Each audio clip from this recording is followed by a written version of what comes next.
አብዛኛው ወጣት ወደ ምንፍቅናና እግዚአብሔርን ወደ መካድ ከቤተክርስቲያን ወደ መውጣት የሄደው ቤተክርስቲያንን አስረግጦ ካለማወቅ የተነሳ ነው።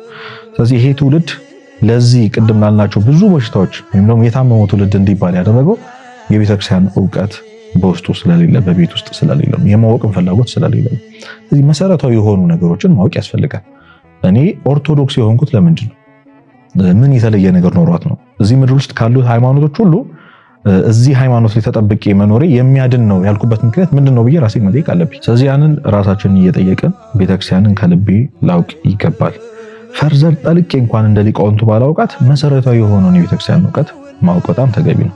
ይሄ ማለት ግን ቤታችን ቁጭ ብለን የሆነ መጽሐፍ እንድናገላብጥና ቪዲዮችን እያየን በራሳችን ተነሳሽነት ቤተክርስቲያንን እንወቅ ማለት አይደለም። ምክንያቱም ያው ጠላት ዲያብሎስ ብዙ የሚያሳስተው ነገር ስላለ ብዙዎች መጽሐፍ ቅዱስን የቤተክርስቲያን አባቶች ትምህርትን በራሴ መረዳት እችላለሁ ብለው ስላሰቡ ነው ዛሬ ከዚህ ቤተክርስቲያን የወጡት።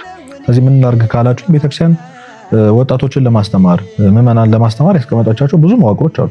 የመጀመሪያው እኔም መሰረት ለኔ ህይወት መሰረት የሆነችው የመጀመሪያው ሰንበት ቤት ነው። ሰንበት ቤት በመግባት ለምሳሌ የወንድማዊ ፍቅርን እናውቃለን። ከብዙ ክፉ ልማዶች መነጠል እናውቃለን።